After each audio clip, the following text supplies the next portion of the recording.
Chapter 91. The Pequod meets the Rosebud. In vain it was to rake for ambergris in the paunch of this leviathan, insufferable feeder denying not inquiry. Sir T. Brown, V.E.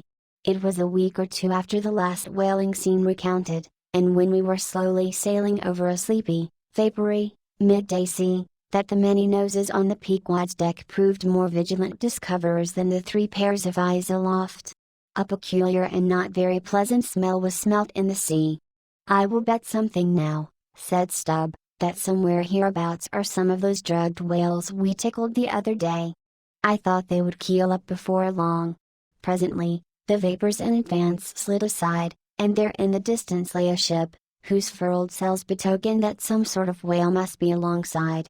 As we glided nearer, the stranger showed French colors from his peak, and by the eddying cloud of vulture seafowl that circled and hovered and swooped around him, it was plain that the whale alongside must be what the fishermen call a blasted whale, that is, a whale that has died unmolested on the sea and so floated an unappropriated corpse. It may well be conceived, what an unsavory odor such a mass must exhale, worse than an Assyrian city in the plague, when the living are incompetent to bury the departed. So intolerable indeed is it regarded by some, that no cupidity could persuade them to moor alongside of it. Yet are there those who will still do it, notwithstanding the fact that the oil obtained from such subjects is of a very inferior quality, and by no means of the nature of attar of rose. Coming still nearer with the expiring breeze, we saw that the Frenchman had a second whale alongside, and this second whale seemed even more of a nosegay than the first. In truth, it turned out to be one of those problematical whales that seem to dry up and die with a sort of prodigious dyspepsia, or indigestion, leaving their defunct bodies almost entirely bankrupt of anything like oil. Nevertheless, in the proper place we shall see that no knowing fisherman will ever turn up his nose at such a whale as this, however much he may shun blasted whales in general. The Pequod had now swept so nigh to the stranger, that Stubb out he recognized his cutting spade pole entangled in the lines that were knotted round the tail of one of these whales. "There's a pretty fellow, now," he banteringly laughed, standing in the ship's bows, "there's a jackal for ye. I well know that these grapos of Frenchmen are but poor devils in the fishery, sometimes lowering their boats for breakers, mistaking them for sperm whale spouts, yes, and sometimes sailing from their port with their hold full of boxes of tallow candles and cases of snuffers, foreseeing that all the oil they will get won't be enough to dip the captain's wick into. We all know these things, but look ye here, as a crapo that is content with our leavings the drugged whale there and is content too with scraping the dry bones of that other precious fish he has there, poor devil. I say, pass round a hat, someone, and let's make him a present of a little oil for dear charity's sake. For what oil he'll get from that drugged whale there, wouldn't be fit to burn in a jail, no, not in a condemned cell. And as for the other whale, why, I'll agree to get more oil by chopping up and trying out these 3 masts of ours than he'll get from that bundle of bones, though now that I think of it, it may contain something worth a good deal more than oil, yes, ambergris. I wonder now if our old man has thought of that. It's worth trying. Yes, I'm for it." And so saying he started for the quarterdeck. By this time the faint air had become a complete calm, so that whether or no, the Pequod was now fairly entrapped in the smell, with no hope of escaping except by its breezing up again. Issuing from the cabin, Stubb now called his boat's crew, and pulled off for the stranger. Drawing across her bow, he perceived that in accordance with the fanciful French taste, the upper part of her stem piece was carved in the likeness of a huge drooping stalk, was painted green, and for thorns had copper spikes projecting from it here and there, the whole terminating in a symmetrical folded bulb of a bright red color. Upon her headboards, in large gilt letters, he read Bowden de Rose, Rose Button, or Rosebud, and this was the romantic name of this aromatic ship. Though Stubb did not understand the Bowden part of the inscription, yet the word rose and the bulbous figurehead put together, sufficiently explained the whole to him. "A wooden rosebud, eh?" he cried with his hand to his nose, "that will do very well, but how like all creation it smells." Now, in order to hold direct communication with the people on deck, he had to pull round the bows to the starboard side, and thus come close to the blasted whale, and so talk over it. Arrived then at this spot, With one hand still to his nose, he bawled Bound Rose, "Ahoy! Are there any of you Bound Roses that speak English?" "Yes," rejoined a Guernsey man from the bulwarks, who turned out to be the chief mate. "Well, then, my Bound Rosebud, have you seen the white whale?" "What whale?" "The white whale, a sperm whale, Moby Dick. Have ye seen him?" "Never heard of such a whale." "Cachalot Blanche. White whale number." "Very good, then, goodbye now, and I'll call again in a minute." Then rapidly pulling back towards the Pequod, and seeing Ahab leaning over the quarter-deck rail awaiting his report, he molded his two hands into a trumpet and shouted, "No, sir. Number." Upon which Ahab retired, and Stubb returned to the Frenchman. He now perceived that the Guernsey man, who had just got into the chains, and was using a cutting spade, had slung his nose in a sort of bag. "What's the matter with your nose, there?" said Stubb. "Broke it." "I wish it was broken, or that I didn't have any nose at all," answered the Guernsey man, who did not seem to relish the job he was at very much. "But what are you holding yours for?" "Oh, nothing. It's a wax nose, I have to hold it on. Fine day, ain't it? Air rather gardeny, I should say. Throw us a bunch of posies, will ye, Bound Rose?"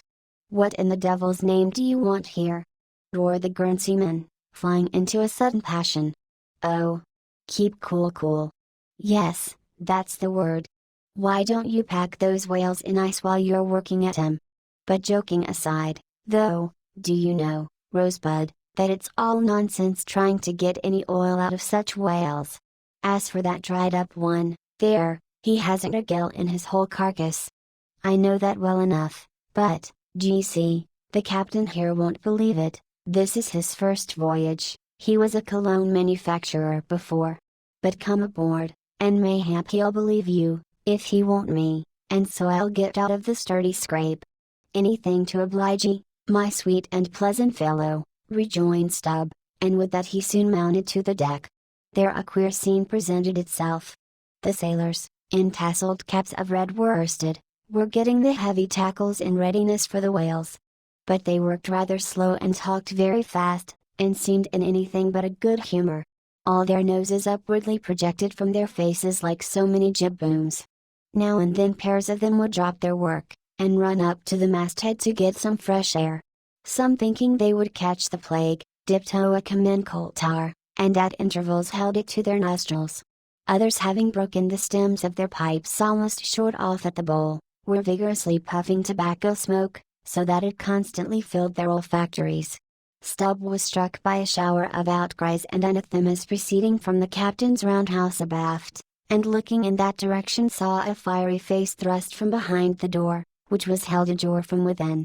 This was the tormented surgeon who, after in vain remonstrating against the proceedings of the day, had betaken himself to the captain's roundhouse cabinet, he called it, to avoid the pest, but still could not help yelling out his entreaties and indignations, at times marking all.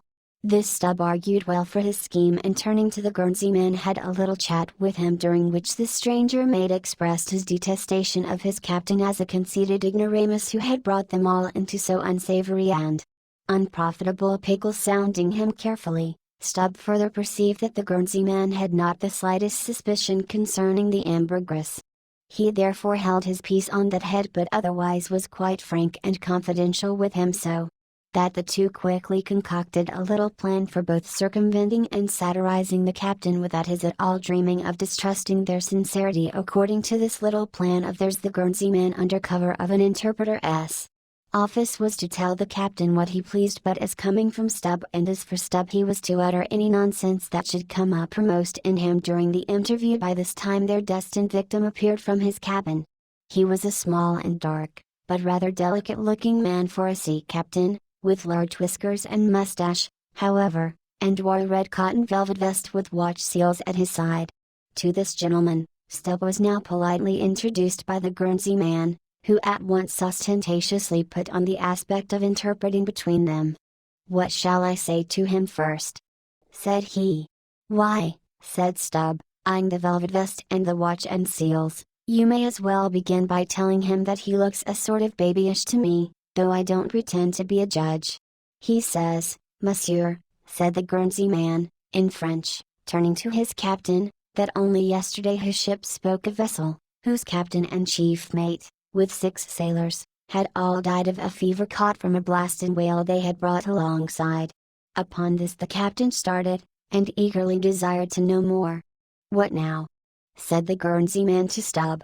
"Why, since he takes it so easy, tell him that now I have eyed him carefully, I'm quite certain that he's no more fit to command a whale ship than a street yago monkey. In fact, tell him from me he's a baboon. He vows and declares, monsieur, that the other whale, the dried one, is far more deadly than the blasted one. In fine, monsieur, he conjures us, as we value our lives, to cut loose from these fish."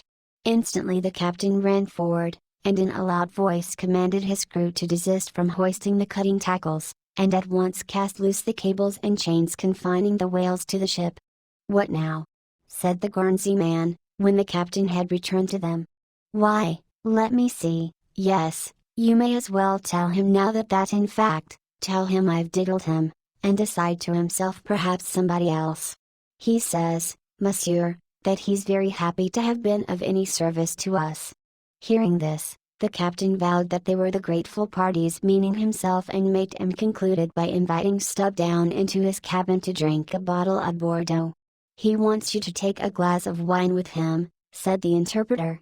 "Thank him heartily, but tell him it's against my principles to drink with the man I've diddled. In fact, tell him I must go. He says, monsieur, that his principles won't admit of his drinking, but that if monsieur wants to live another day to drink, then monsieur had best drop all 4 boats, and pull the ship away from these whales, for it's so calm they won't drift."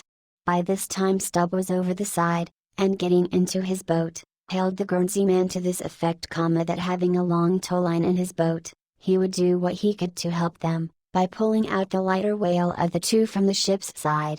While the Frenchmen's boats, then, were engaged in towing the ship one way, Stubb benevolently towed away at his whale the other way, ostentatiously slacking out a most unusually long towline. Presently a breeze sprang up, Stubb feigned to cast off from the whale, hoisting his boats. The Frenchman soon increased his distance, while the Pequod slid in between him and Stubb's whale. Whereupon Stubb quickly pulled to the floating body, and hailing the Pequod to give notice of his intentions, at once proceeded to reap the fruit of his unrighteous cunning. Seizing his sharp boat spade, he commenced an excavation in the body, a little behind the side fin. You would almost have thought he was digging a cellar there in the sea, and when at length his spade struck against the gaunt ribs, it was like turning up old Roman tiles and pottery buried in fat English loam. His boat's crew were all in high excitement, eagerly helping their chief, and looking as anxious as gold hunters. And all the time numberless fowls were diving, and ducking, and screaming, and yelling, and fighting around them.